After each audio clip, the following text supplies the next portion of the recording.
मैं एक बार बोलूंगा जय बिहार, आप सबको बोलना है जय जय बिहार, जय बिहार।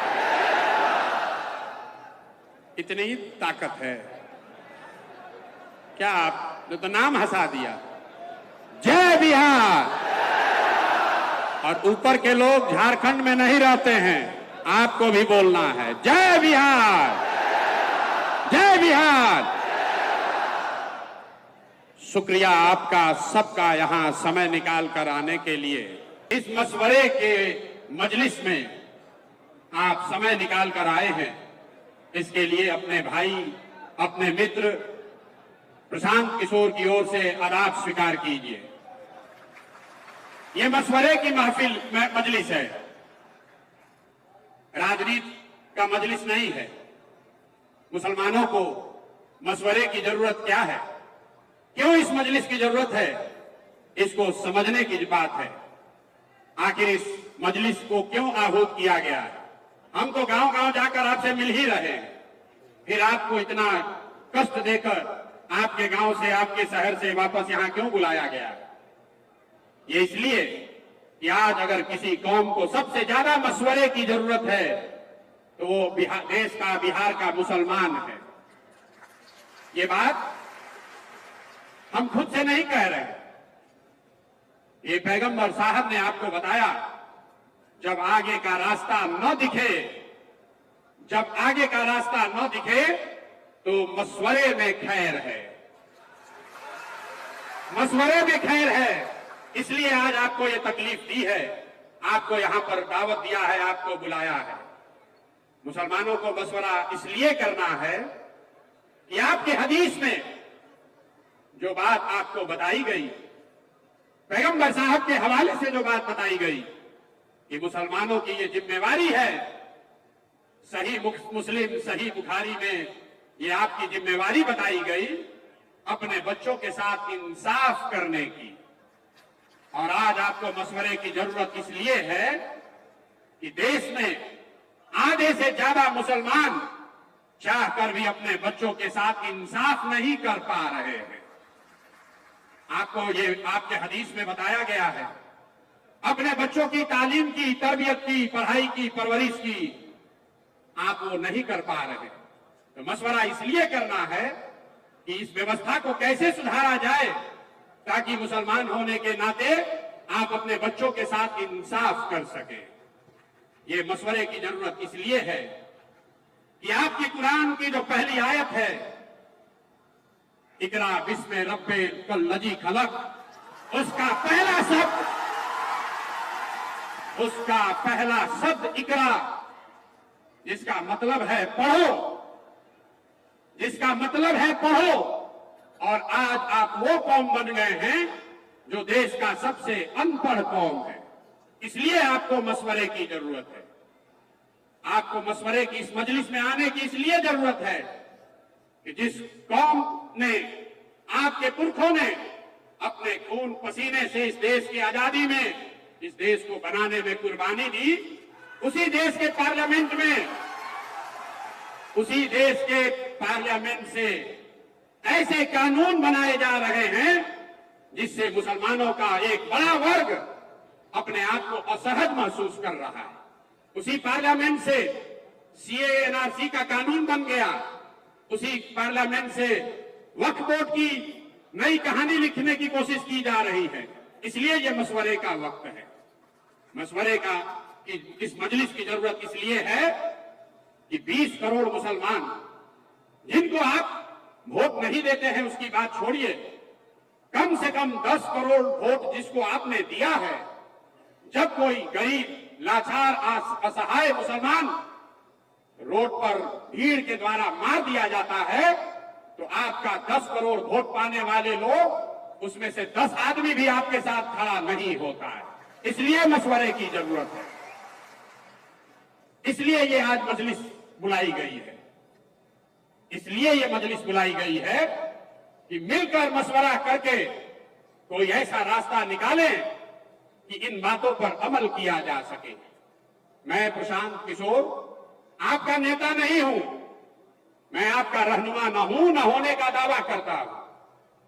जन सुराज कोई दल नहीं है, जन स्वराज दल नहीं है, जन स्वराज वो व्यवस्था है, वो सोच है कि इन सारे मशवरे के बाद जो चीज तय की जाए उसको ईमानदारी से जमीन पर अमल किया जा सके। इसलिए आज आपको बुलाया है। मैं वही प्रशांत किशोर हूं जिसने नरेंद्र मोदी को 2014 में चुनाव जीतने में मदद किया था। उस नजरिए से यहां बैठे हुए बहुत सारे मुसलमान भाई ये कह सकते हैं कि जिस लड़के ने, जिस शख्स ने नरेंद्र मोदी की मदद की है उसके साथ उसको अपना साथी बनाकर कैसे चले। बात तो ठीक है, मोदी को हमने बनाया नहीं है, लेकिन वहां पहुंचने में अपना कंधा जरूर लगाया है। लेकिन अगर आप मेरे परिचय का ये हिस्सा जानते हैं कि 2014 में हमने मोदी को जिताने में कंधा लगाया है, तो यहां बैठे हुए बहुत सारे शख्स ये भी जानते हैं कि 2015 से 2021 तक इस देश में मोदी और भाजपा जहां कहीं भी चुनाव हारे हैं, हराने वाला दल और नेता कोई भी हो, उन नेताओं और दलों के पीछे भी इसी प्रशांत किशोर ने कंधा लगाया है। ये मेरा परिचय है, इसको जान लीजिए। ये परिचय का दोनों पहलू है, इसको अपने कसौटी पर कस लीजिए, आंख बंद करके भरोसा मत कीजिए। मैं यहां आया हूं इस मजलिस में आपको ये कहने कि जन स्वराज क्या है, आपकी बदहाली की फटहाली की चर्चा करने आया हूं। उसके कारण बताऊंगा, लेकिन उसके साथ साथ आपको उससे निकलने का रास्ता भी दिखाऊंगा। अगर आपको वो समझ में आए तो आप बिल्कुल इसको अपनाइए, न समझ में आए तो आपसे मेरा कोई शिकवा शिकायत नहीं है। ये वोट मांगने का अभियान नहीं है। मुझे कुछ साथियों ने कहा है कि ये जब आप कहते हैं कि मुझे मुसलमानों का वोट नहीं चाहिए तो मुसलमानों को बहुत बुरा लगता है। हम फिर से दोहरा रहे, मेरे भाई, मुझे आपका वोट नहीं चाहिए, मुझे आपकी दुआ चाहिए, इसलिए यहां आए। वोट लेने वाले तो तमाम देश में बैठे हुए, हम आपकी दुआ लेने आए और आपकी दुआ से बिहार में वो व्यवस्था बनाएंगे कि जो चीज आप वर्षों से, दशकों से अपने बच्चों के लिए करना चाहते हैं वो करके आपको दिखाया जाएगा। और एक और भरोसा रखिए, जो लोग भी प्रशांत किशोर को जानते हैं, अगर हमने आपकी मदद से, आपकी दुआओं से बिहार में ये व्यवस्था बना दी तो लिख के रखिए, ये बिहार से शुरू हो रहा है लेकिन बिहार में रुकेगा नहीं, ये रुकने वाला नहीं है। इसलिए आपको आज दावत देकर बुलाया है। सबसे पहले ये आप समझिए कि मुसलमानों की इतनी दुर्दशा है क्यों। जो आदमी, जो वक्ता खड़ा होता है, तकरीर करता है, वो यही बताता है मुसलमानों को किसने ठगा, मुसलमानों को सबने ठगा, हम लोग की हालत बहुत खराब है, कैसे इससे बाहर निकलें। आप में से कोई लोग कांग्रेस को दोषी बता रहे हैं, कुछ लोग बता रहे हैं कि लालू जी ने ठग लिया, कोई नीतीश को दोष दे रहा है, भाजपा को तो लोग बता ही रहे हैं। लेकिन जो मैं बात गांव गांव में घूमकर कहता हूं, मैं आपको बता रहा हूं मुसलमानों की बदहाली क्यों है। मुसलमानों की ये बदहाली इसलिए है कि आपके कौम में पैगंबर साहब ने बताया कि जिस कौम को अपने रहनुमाओं की समझ न हो उसके ऊपर जालिम हुक्मरानों को मुसल्लत कर दिया जाता है। ये हम नहीं कह रहे, ये हम नहीं कह रहे, ये तो बात पैगंबर साहब ने कही है। अगर आपको लगता है कि जो भी हुक्मरान है, किसी दल का हो, कोई भी व्यक्ति है, अगर वो जालिम है या आपके बच्चों की चिंता उसको नहीं है, तो बात अगर पैगंबर साहब ने कही है तो वो गलत नहीं हो सकती है। आधा बात मत पढ़िए, आपके ऊपर जालिम हुक्मरान कब बैठाए जाएंगे, जब आप गलत रहनुमाओं का चुनाव करेंगे। तो आपने पीछे जिसको भी चुना, उसको चुनने में जो गलती हुई, उसी वजह से आज आपकी ये बदहाली है। सच्चर कमेटी का रिपोर्ट हर मुसलमान पढ़ता बताता है। सच्चर कमेटी के रिपोर्ट में बताया गया कि इस देश में दलितों के बाद सबसे ज्यादा गरीब, पिछड़ा, बदहाल अगर कोई है तो वो मुसलमान है। तो मेरे भाई, सच्चर कमेटी का रिपोर्ट आया 2006 में। 2006 से पहले, आजादी के बाद 2006 तक इस देश में भाजपा का शासन नहीं था। तब तो उन्हीं लोगों का शासन था जिसको आपने अपना रहनुमा बनाया था। तो आखिर आपकी इतनी दुर्दशा हुई कैसे? फिर वही बात बताऊंगा। कि अगर बात पैगंबर साहब ने कही है तो वो गलत नहीं हो सकती है। आपने गलत रहनुमाओं को चुना, इसीलिए ये दुर्दशा हुई है।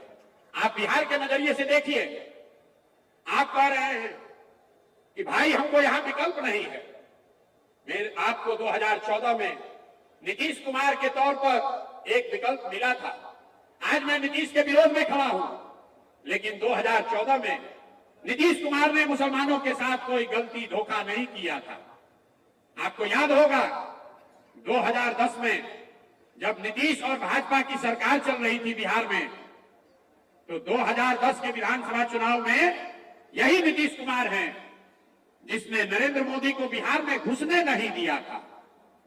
2005 से लेकर 2014, 12, 13, 14 तक आपके लिए नीतीश कुमार ने कुछ अलग से किया हो या न किया हो, बिहार में जो काम हुआ उसका थोड़ा बहुत फायदा मुसलमानों को भी हुआ। आपके साथ कुछ गलत नहीं हुआ। तब आपको नीतीश कुमार को अपना रहनुमा बनाना चाहिए था। ये वही नीतीश कुमार हैं जो 2014 में 13 में जब मोदी जी को प्रधानमंत्री का चेहरा बनाया गया तो गठबंधन से, भाजपा से अलग हो गए। लेकिन वही नीतीश कुमार जब 2014 में लोकसभा चुनाव लड़ने आए तो मुसलमानों ने उनको अपना रहनुमा, अपना रहबर नहीं बनाया। आपने उनकी मिट्टी पलीत करा दी। ये आपकी सोच है।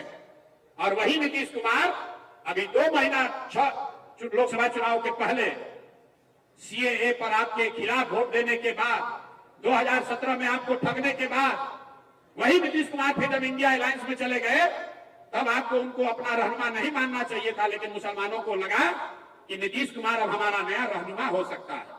तो जब नीतीश कुमार को रहनुमा बनाना चाहिए था तब आपने नीतीश को छोड़कर लालटेन पकड़ लिया। और जब नीतीश पर भरोसा नहीं करना चाहिए था तब आप उसमें रहनुमा खोज रहे थे। इसीलिए आपको दोनों बार ठगना सहन करना पड़ा। अगर आप अपने सही रहनुमाओं का चुनाव नहीं करेंगे तो जीवन में कभी भी आपके पास खुशहाली नहीं आ सकती है। आप चुनाव चाहे जिसका भी कर ले। बिहार में 30-35 साल से आप लोग लालटेन को, लालू जी को, राजद को वोट करते हैं। भाई कोई राजनीति में वोट किसी को क्यों करता है?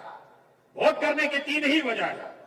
एक, आप वोट करते हैं अपने और अपने बच्चों के विकास के लिए। दूसरा, आप वोट करते हैं अपनी राजनीतिक भागीदारी के लिए। तीसरा, आप वोट करते हैं अपने राजनीतिक विरोधी को हराने के लिए।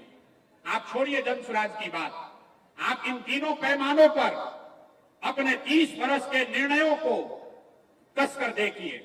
विकास आपको मिला नहीं। आज बिहार में दलितों के बाद सबसे गरीब और पिछड़ा अगर कोई है तो वो मुसलमान है। यहां बैठा हुआ हर मुसलमान मानेगा कि लालू जी के राज में मुसलमानों का कोई विकास नहीं हुआ। लेकिन फिर मुसलमान कहता है चलिए विकास नहीं हुआ, कम से कम हमको अपनी सुरक्षा है, हमारी भागीदारी है, हमारे दल की सरकार है। तो उस चीज को जांच कर देखिए। आबादी के हिसाब से मुसलमानों के 40 विधायक होने चाहिए। 40 विधायक होना चाहिए बिहार में मुस्लिम समाज का, है 19। लेकिन ये चिंता का कारण नहीं है। ये आपको चिंता का कारण लगता है कि मुसलमानों के विधायक 40 नहीं है। वो इसलिए नहीं है कि दल वाले आपको टिकट नहीं देते। चिंता का कारण क्या है ये मैं आपको अभी बताता हूं। बिहार में आबादी के हिसाब से 1650 के आसपास मुखिया और सरपंच होने चाहिए। लेकिन बिहार में 1200 से कम मुखिया ही मुस्लिम समाज के हैं। बिहार में आबादी के हिसाब से 27,500 वार्ड सदस्य मुस्लिम होने चाहिए, हैं 11,000 से कम। ऐसा क्यों है? वहां तो आपको आरजेडी का टिकट का इंतजार नहीं करना है। ये आंकड़ा बता रहा है कि कहीं न कहीं मुस्लिम समाज में राजनीति को लेकर जो जागरूकता होनी चाहिए वो खत्म हो गई है। ये सबसे बड़ा नुकसान आपको आरजेडी ने किया है। आपको विकास दिया या न दिया, आपको ये राजनीतिक मानसिक गुलामी दे दी, जिसमें ये बता दिया कि अगर जीवन में आगे बढ़ना है तो राजनीति हमको करने दो, हमारा झंडा लेकर पीछे जीवन भर चलते रहो। इसीलिए आपके बच्चे विधायक छोड़िए, वो वार्ड सदस्य और मुखिया का चुनाव भी लड़ने का हिम्मत नहीं जुटा पा रहे। तो विकास आपको मिला नहीं, भागीदारी आपके पास है नहीं। सब सुनने के बाद भी मुसलमान कहता है चलिए कम से कम भाजपा को हरा दीजिए, हम लोग की उसी में खुशी है। तो उस नजरिए से भी देखिए 2000 1990 में जब आपने लालू जी को वोट देना शुरू किया, तब भाजपा का बिहार में 0 सांसद था और देश में 2 सांसद। और आज 30 वर्ष भाजपा के विरोध में आपके वोट देने के बाद भी इस राज्य में भाजपा गठबंधन का 30 सांसद है और देश में 240। तो भैया आपको विकास मिला नहीं, भागीदारी मिली नहीं और भाजपा को आप हरा पाए नहीं, तो आप क्यों उसी लकीर पर चले जा रहे हैं? इसलिए मशवरे की जरूरत है कि बैठिए, मशवरा कीजिए कि कोई दूसरा रास्ता है या नहीं है। आपको क्या बताया गया? रास्ता न दिखे तो साहिबे अक्ल से जाकर मशवरा करो, साहिबे अक्ल से जो समझदार लोग हैं उनसे जाकर मशवरा करो।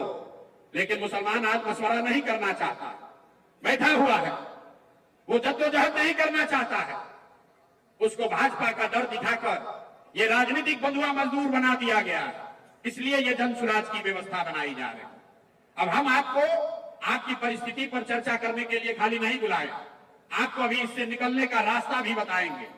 आपके सामने अभी आंकड़े से वो रास्ता बताएंगे, आपको खुद दिखेगा कि कैसे आप अपने बच्चों की राजनीति में भागीदारी भी करा सकते हैं, विकास भी कर सकते हैं और भाजपा को मुकम्मल हरा भी सकते हैं। तो जिसको जिसको ये समझना है, अभी तक आप ये जानते हैं कि अगर भाजपा को हराना है तो MY समीकरण चाहिए। यही आपको बताया गया है पिछले 30 साल में, MY समीकरण होगा तो उससे हम लोग भाजपा को हरा देंगे।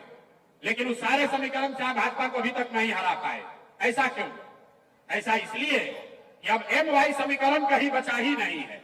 अब समीकरण है YM।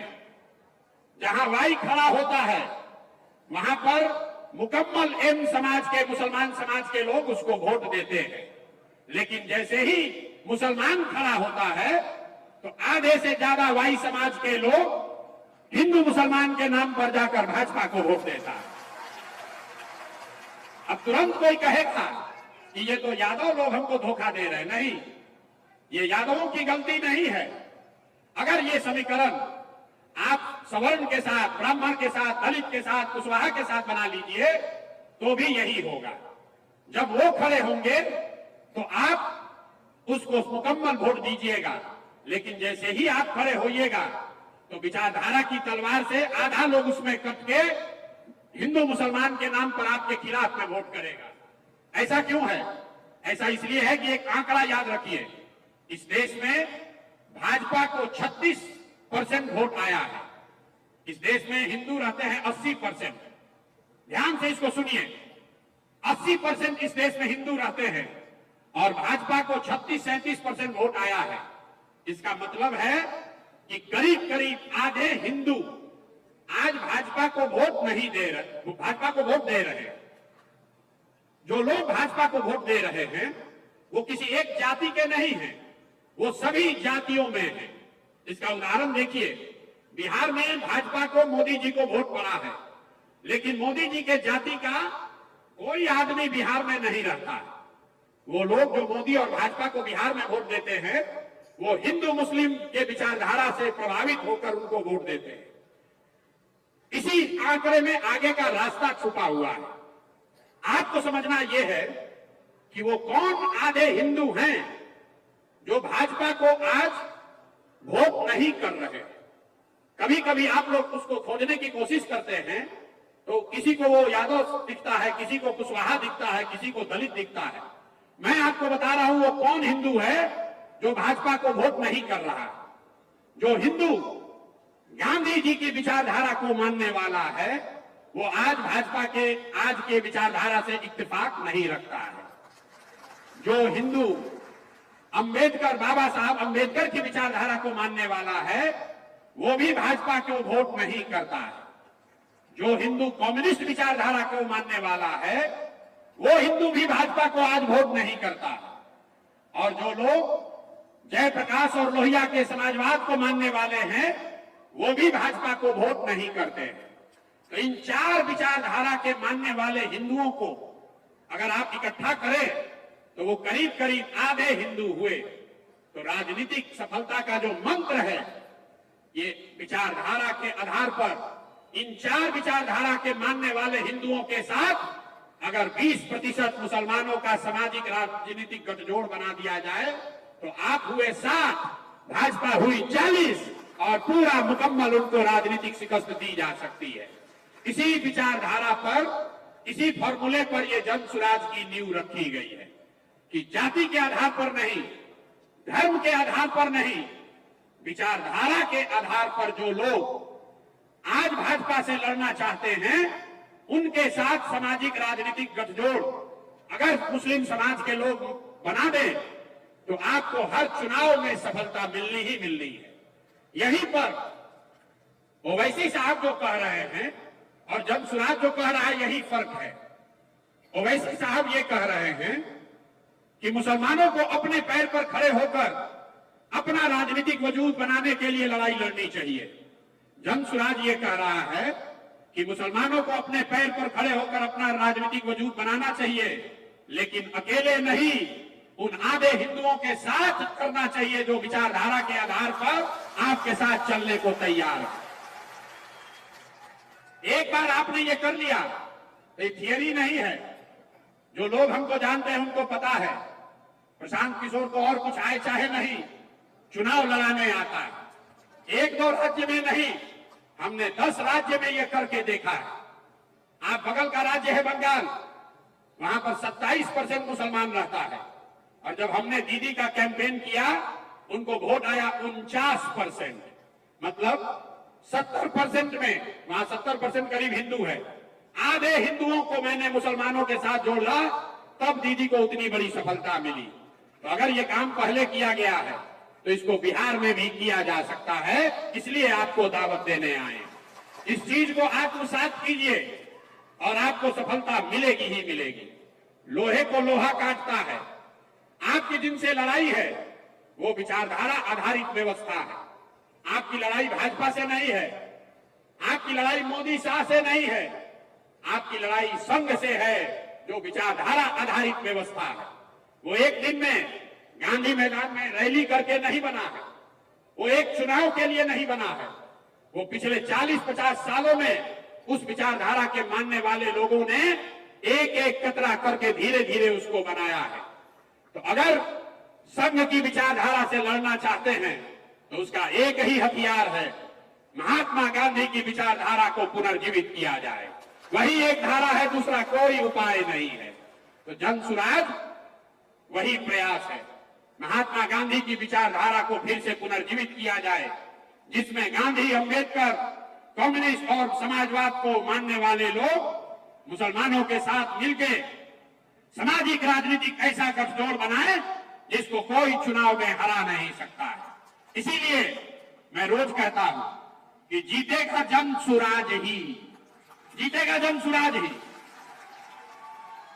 जब मैं कहता हूं मुसलमानों का वोट नहीं चाहिए, उसके पीछे भी यही सोच है। हम कितना भी समझा लें, अगर आप हमको वोट नहीं भी दीजिएगा तो भी जो ये विचारधारा के आधार पर हिंदू लड़ रहे हैं आज भाजपा से, वो जन सुराज के हिस्सा हैं और उनकी ताकत से, उनकी मदद से आपको निश्चित तौर पर बिहार में अगले साल जीत कर हम दिखाएंगे। अगर आपने तय किया, अगर आपने तय किया, आपने अपना कंधा लगाया तो निश्चित तौर पर यह लड़ाई हमारे लिए थोड़ी आसान हो जाएगी। लेकिन अगर आप तय नहीं कर पाए, आपने हमको साथ देने का भी मन नहीं बनाया, तो भी आपसे हमको कोई शिकवा शिकायत नहीं है। जीतने के बाद आपको फिर से निमंत्रण देंगे, फिर से बुलाएंगे और फिर से आपसे आग्रह करेंगे कि हमारे साथ चलिए। उस समय भी आपको साथ लेकर चलेंगे। फर्क बस इतना है कि जब चुनाव जीतने के बाद आपको बुलाएंगे तो ये जो 2 बरस आपने कंधा नहीं लगाया, इसका आपसे हर्जाना पूरा वसूलेंगे। इसका हर्जाना वसूलेंगे भाई, मुफ्त में कुछ नहीं मिलता है। आज साथ में चलिएगा तो कोई हर्जाना नहीं है। जीतने के बाद आइएगा तो इसी सभागार में, आपके गांव में, जहां पर भी आपको साथ लेकर चलने आएंगे, वहां पर अपने खर्चा से सेवई का व्यवस्था करके रखिएगा जरूर, क्योंकि जीत के खुशी का सेवई भी आपसे ही खाएंगे और फिर आपको साथ लेकर चलेंगे। तय आपको करना है।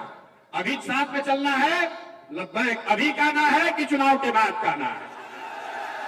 लब्बैक अभी कहना है कि चुनाव के बाद कहना है? जरा एक बार हाथ उठाकर बताइए।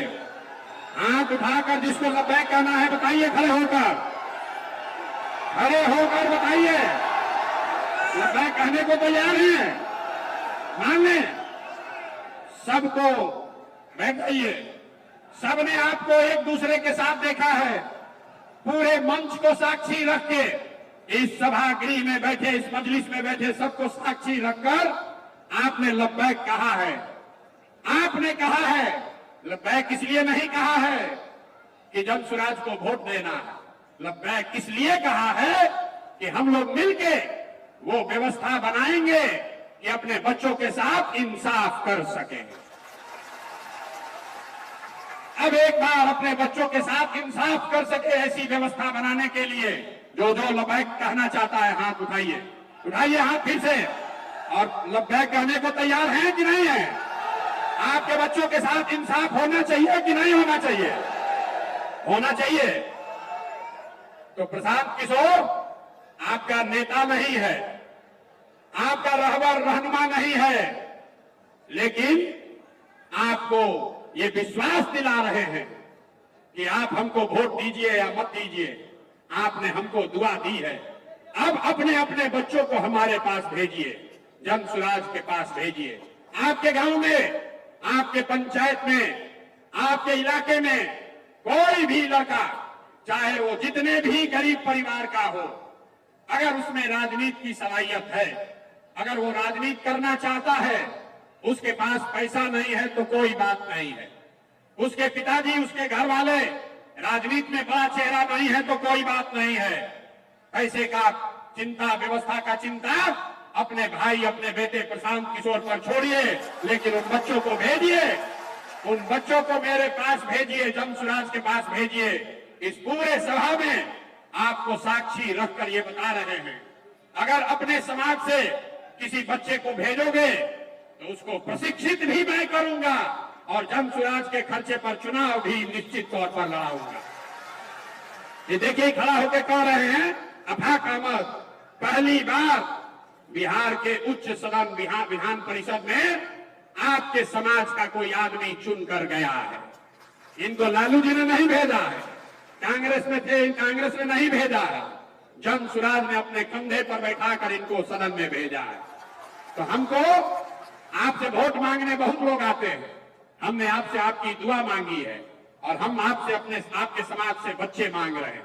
हर पंचायत से, हर आपकी 2.5 करोड़ की आबादी है बिहार में, आप हमको हर पंचायत से 5, 7, 10 ऐसे बच्चे निकाल कर दीजिए जिनको राजनीति सिखाया जा सके, जिनको वार्ड सदस्य लड़ाया जा सके, जिनको मुखिया सरपंच बनाया जा सके। अगर उसमें काबिलियत हो तो उसको विधायक भी लड़ाया जाए।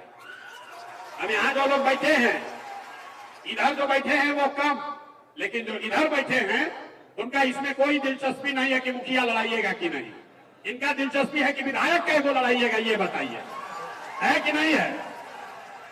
तो हमने घोषणा की है, सिर्फ मुसलमानों के लिए नहीं, 2 अक्टूबर को जब ये आपका दल बन रहा है तो समाज में जिसकी जितनी आबादी है, वो चाहे सामान्य वर्ग का हो, वो दलित समाज का हो, अति पिछड़ा हो, ओबीसी हो, यादव हो, कुशवाहा हो, मुसलमान हो, जिसकी जितनी संख्या है उसको उतनी भागीदारी निश्चित तौर पर दी जाएगी। और वो भागीदारी प्रशांत किशोर नहीं देंगे। मैं ऐसी व्यवस्था बना रहा हूं कि वो चूंकि व्यवस्था के मालिक ही आप होंगे तो आपके साथ कोई गलती नहीं कर सकता। तो 2 अक्टूबर को जब ये जनसुराज दल बनेगा तो 1 करोड़ बिहार के लोग जो मिलकर इसको बना रहे हैं, उसमें हमसे लिख कर ले लीजिए 18 लाख मुसलमान भी शामिल होगा। गांव गांव जाकर मैंने मुसलमान भाइयों के हाथ जोड़े हैं, उनको समझाया है कि आइए ये व्यवस्था बन रही है, इसमें जुड़िए, इसके मालिक और मुखिया बनिए।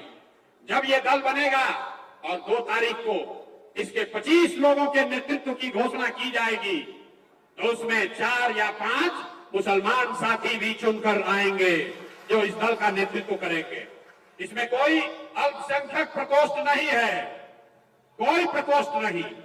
जो दल है वो एक ही दल है और उसमें 20% की आपकी भागीदारी सुनिश्चित है। बच गया विधानसभा, तो विधानसभा में 18% आपकी आबादी के हिसाब से जहां पर भी आपकी दावेदारी बनती है, कम से कम 40 विधायक आपके जरूर लड़ाए जाएंगे। लेकिन इससे आगे की बात कह रहे हैं, कुछ लोग कह रहा है कि तो वोट काट सकते हैं।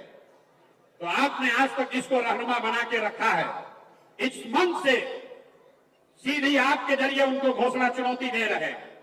जहां पर भी राजद के लोग आपके समाज के लोगों को टिकट देंगे, जहां पर भी आपके समाज के लोगों को राजद के लोग टिकट दें, आप उनसे स्वीकार करा लीजिए, जनसुराज वहां मुसलमान उम्मीदवार नहीं खड़ा करेगा। अगर उनमें दम है, अगर उनमें दम है तो ये ऑफर को स्वीकार करके दिखा दें। हम ऑफर दे रहे हैं, सामने आपके कह रहे हैं। आपने भरोसा करके लब्बैक कहा है तो हम आपको कह रहे हैं, जहां पर जो आप 19 साथी लड़कर जीते हुए हैं, उनके खिलाफ हम मुसलमान कैंडिडेट नहीं उतारेंगे। लेकिन जहां पर मुसलमानों की भागीदारी है, वहां पर उनको भी बंटवारा नहीं करना होगा। आपको दूध का दूध, पानी का पानी हो जाएगा कि किसको आपके समाज की चिंता है और किसको अपने लालटेन और अपने रोशनी की चिंता है। हमारे लिए आपकी राशन तेल नहीं है, आप हमारे लिए जनसुराज के लिए किरासन तेल नहीं है। लालटेन में आप जल रहे हैं, रोशनी कहीं और हो रही है। जल रहा है आपके बच्चों का भविष्य, रोशनी कहीं और हो रही है। तो मेरे भाई जगिए और इस तरह के मशवरे गांव गांव में, ये मशवरे की मजलिस, इसका आज आगाज कर रहे हैं। गांव गांव में, पंचायत पंचायत में जाकर लोगों को ये बताइए, क्योंकि ये बात पैगंबर साहब ने कही कि मां की गोद से कब्र तक इल्म हासिल करने के लिए जरूरत पड़े तो चाइना भी जाओ। आप तो बापू सभागार में आए हैं, आपके अपने समाज में बच्चों के राजनीतिक इल्म की व्यवस्था करने की जिम्मेवारी जनसुराज की है।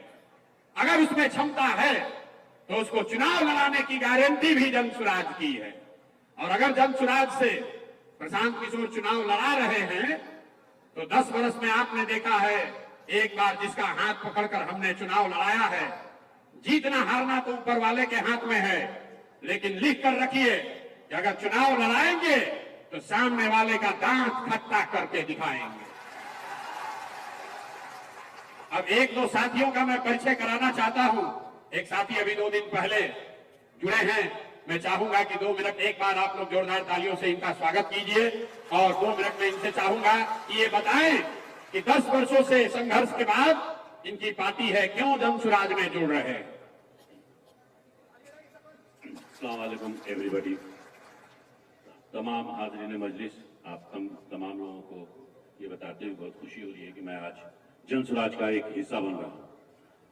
हिस्सा बनने की वजह क्या है वो आप बहुत आसानी से प्रशांत किशोर ने जो कहा आप उसको समझ गए। यही वो वजह है कि आपकी सियासी हिस्सेदारी मिले। वो सारी बातें इन्होंने कह दी, मैं तो सिर्फ एक शेर पे ही इस बात को कह दूंगा कि सब मिटा दे अपनी हस्ती को, अगर कुछ मर्तबा चाहे कि दाना खाक में मिलके गुले गुलजार होता है, सब जनसुराजी बनिए और यहाँ शरीक हो जाइए। यही वो वक्त है, आजादी के बाद पहली बार आपको एक ऐसा मौका मिला है, एक ऐसी पार्टी बन रही है जो आपको बता रही है कि आप आइए, हम आपको आपके आबादी के तनासुब से हिस्सेदारी देंगे।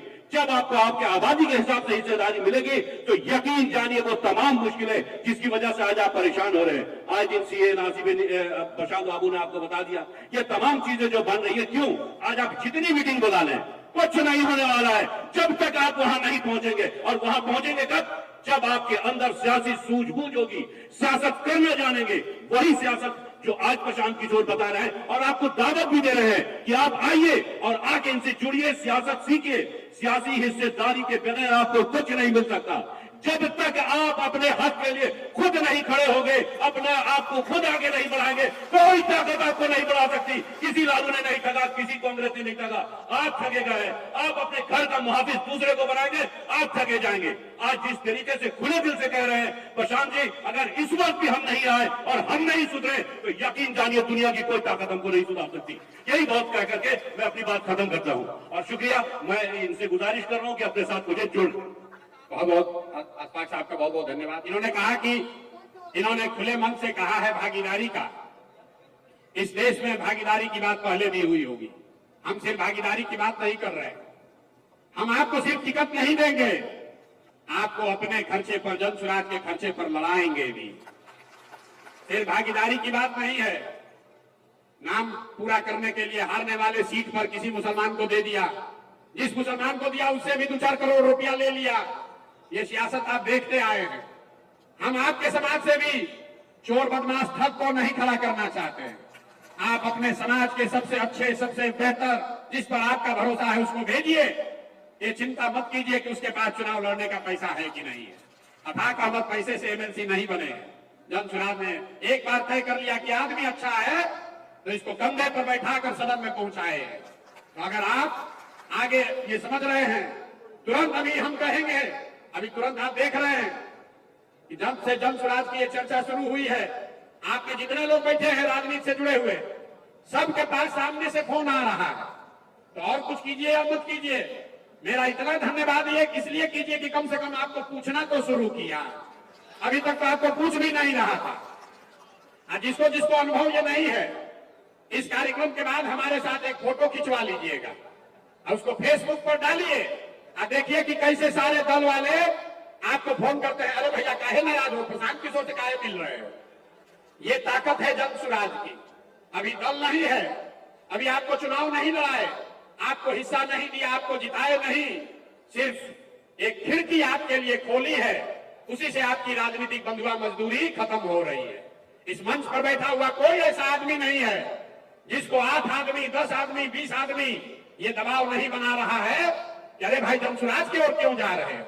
ये बगल में हमारे बैठे हैं मोनाजी जी, इनको जीना इनका हराम कर दिया। 10 साल से कोई नहीं इनको पूछ रहा था। जैसे ही जन स्वराज में आए, सबको याद आया कि अरे वो मोनाजिर हसन भी है। इनको रोज इनको कहते हैं कि हमको भैया पूछ रहा। अनवारुल हक साहब के लड़के बैठे हैं यहाँ, कहाँ हैं? ये देखिए ये खड़ बैठे हैं। ये हमको कहते हैं भैया हमको बड़ा अच्छा लगता है, आपसे जब से जुड़े हैं सुबह शाम तक फोन करता है। तो ये राजनीति, ये आपके राजनीतिक बंधुआ मजदूरी खत्म होने की शुरुआत है। जैसे जैसे आप आगे बढ़ोगे, आप देखिएगा कि जिन लोगों का फोन 5 वर्ष में भी नहीं आता था, अब हर 5वें दिन आपके यहाँ आएगा। राजद की जब अब बैठक हो रही है तो अगल बगल मुसलमान बैठा रहा। अभी तक किसको बैठा के घुमा रहा था वो आपको मालूम है। तो हम अगल बगल मुसलमान नहीं बैठा रहे, हम पूरे सभा में ही खाली मुसलमान ही बैठाए। ये आज के जमाने में लोग कहता है कि मुसलमान बगल में रहेगा तो पोलराइज हो जाएगा, और नेताओं का तो छोड़िए, मुसलमान भी कहता है कि भैया हम लोग बगल में दिखेंगे तो पोलराइज हो जाएगा। हम आपको खुले मन से कह रहे हैं मीडिया कैमरा के सामने, आप आइए बैठिए हमारे साथ, कोई पोलराइज नहीं होने वाला, कोई नहीं पोलराइज होने वाला है, हम नहीं डरते हैं उससे। बिल्कुल आपने लब्बैक कहा है तो एक ही वादा आपको कर रहे हैं, जिस ईमानदारी और शुद्धता से इस अभियान को शुरू किया है, जीवन में चाहे कुछ भी हो जाए, उस ईमानदारी और शुद्धता में आंच नहीं आने देंगे। एक पैसा भी आगे पीछे नहीं हो सकता। आपको तय करना है कि आपको ईमानदार प्रयास के साथ चलना है कि मजबूत दिखने वाले प्रयास के साथ चलना है। एक नए पौधे को सींचना है कि पुराने मरे हुए पेड़ को सींचना है। इस पौधे को सींचिएगा तो यही बड़ा होकर फल भी देगा और आपको बुढ़ापे में छाया भी देगा। और नहीं मरे हुए पेड़ में खून भी से भी सींचिएगा तो उसमें न फल लगने वाला है, न उसमें आपको छाया मिलने वाली है। अब 2 मिनट आप यहाँ अलीगढ़ मुस्लिम यूनिवर्सिटी के प्रोफेसर आए हुए हैं हक साहब, मैं उनसे गुजारिश करूंगा कि वो सब अपने रखें, और आप इतनी दूर से आए हैं तो 10 मिनट और रहकर सबकी बात सुनिए, खाली हमारी बात सुनने से नहीं होगा। 2 मिनट हक साहब की बात सुनिए। एक बार जोरदार ताली बजाकर इनका अभिवादन कीजिए। बहुत शुक्रिया प्रशांत किशोर साहब।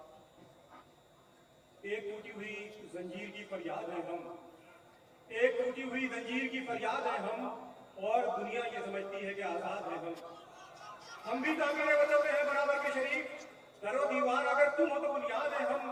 क्यों हमें लोग समझते हैं यहाँ पर देखी एक मुद्दत से इसी मुल्क में आबाद है हम, और हमको इस दौरे तरक्की ने दिया क्या मेराज, कल भी बर्बाद थे और आज भी बर्बाद है।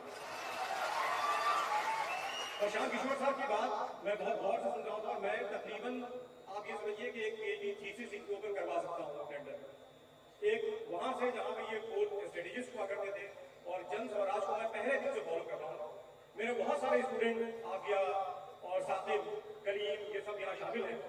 मैं इनसे पहले दिन से कहता था कि मैं छुट्टी लेकर के खुद इस जन स्वराज में शामिल होना चाहता हूँ अपनी तरफ से। देखिए जो बात माना गई उस पर गौर करने की जरूरत है।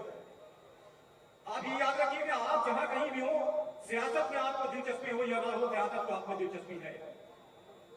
आप यहाँ बैठे हुए हैं, आप अपने मदरसों में बैठे हुए हैं, आप अपनी मस्जिदों में बैठे हुए हैं, आप अपने मकबरों में बैठे हुए हैं, लेकिन सियासत आपको दिलचस्पी रखती है। और जो कौमें सियासत का शऊर नहीं रखती और सियासत में दिलचस्पी नहीं लेती, वो कौमें इक़्तिदार से दूर हो जाती है, अच्छे फैसले नहीं करती, वो फिर वही जिनकी बात कर रहे थे कि वो दूर हो जाती है। आपके सामने मेरे आने का सबसे बड़ा मकसद ये है कि आपने वो नैरेटिव डेवलप किया है और जिस बोल्डनेस के साथ आप खड़े हो रहे हैं वो सियासी जमातें जो अपने आप को सेकुलर कहती हैं, आज की तारीख में किसी मुसलमान मुकर्रिर को, किसी मुसलमान लीडर को अपने साथ खड़ा करने से गुरेज करती हैं। ऐसे वक्त में आपके सामने जिस तरह से प्रशांत किशोर साहब ने आपको ये कहा कि आप आइए हमारे साथ खड़े होइए, कोई पोलराइजेशन नहीं होगा, मैं ये समझता हूँ कि ये बहुत बड़ी उम्मीद की बात है और उस नैरेटिव को चेंज करने की बात है। ये जन स्वराज की आप ये देख रहे हैं महात्मा गांधी की तस्वीर है। आप देखिए अगर महात्मा गांधी को पॉलिटिक्स का सिंबल बनाएंगे तो वो पॉलिटिक्स जो नाथूराम गोडसे की पॉलिटिक्स है वो खुद ही मार के बनाई हो जाएगी। मैं इसलिए समझता हूँ कि प्रशांत किशोर साहब के साथ जुड़ने की जरूरत है। मैं चंद मसाइल की तरफ आपका तवज्जो चाहता हूँ। प्रशांत किशोर साहब, हमें बहुत अफसोस होता है उस वक्त जब सियासी जमातें या पॉलिटिकल लीडर्स मुसलमानों को उन इशूज पे खामोश रहते हैं जिन पे बहुत बोलना चाहिए। आज हमारा घर से बच्चा अगर निकलता है तो माँ ये सोचती है कि वो ट्रेन में जा रहा है, कहीं कोई पुलिस वाला उसे ये गोली ना मार दे, उसका नाम पूछ करके। जब वो घर से निकलता है तो माँ ये सोचती है कि कहीं लिंच मौत का सामना ना हो जाए। और ये हिंदुस्तान में उतनी सुबह में भी लिंचिंग हुई है, उस पर जो मुजरिमाना खामोशी, जो क्रिमिनल साइलेंस मेंटेन करते हैं पॉलिटिकल पार्टी के लीडर्स और जो वोट देते हैं उनकी मदद करनी चाहिए। दूसरी है बात, हमारे नौजवानों की बहुत बड़ी तादाद में गिरफ्तारियां हो रही है, उस पर हम जानते हैं कि वो इनोसेंट है। इस पे बहुत सारे ऐसे गार्जियन आपको मिल जाएंगे जो आपसे आकर बताएंगे उनको बेजा जेलों में डाल दिया गया, उनका केस करने वाला कोई नहीं है। नौजवानों की बेजा गिरफ्तारियां मुसलमानों के लिए एक बड़ा मसला बना हुआ है। और उससे सिर्फ ये कि कुछ किसी इलाके में कुछ लोग अगर पॉलिटिकल एक्टिविस्ट होते हैं, उन्हें गिरफ्तार करके जब जेल में डाल दिया जाता है तो उस इलाके में नौजवानों का हौसला टूट जाता है और वो फिर अपने आप को विड्रॉ कर देते हैं। मुझे बहुत खुशी की बात है कि एक बहुत बड़ी तादाद में नौजवान आपके साथ आए।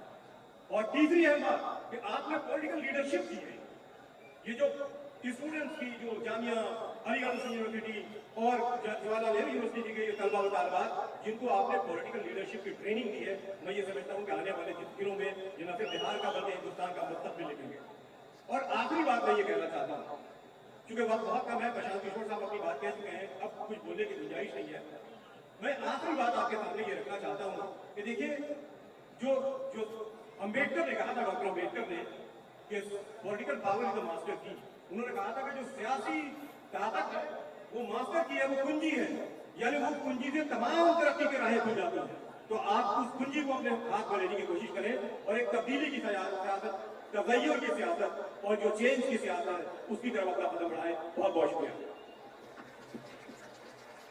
अब आप सब जाना चाहते हैं घर, तो जाने से पहले एक पंक्ति मेरे से अंतिम सुनते जाइए। हिंदुओं में हम लोग कहते हैं कि जो ब्राह्मण शादी कराता है वही श्राद्ध भी कराता है, तो इस बात को याद रखिएगा, इससे ज्यादा इसको नहीं बढ़ाएंगे। आप हाथ पकड़िए, दुआ कीजिए और आगे ये कारवां बढ़ेगा। आप आए, आपने इस मजलिस का हिस्सा बनना स्वीकार किया, उसके लिए आप सबका तहे दिल से शुक्रिया, बहुत बहुत धन्यवाद।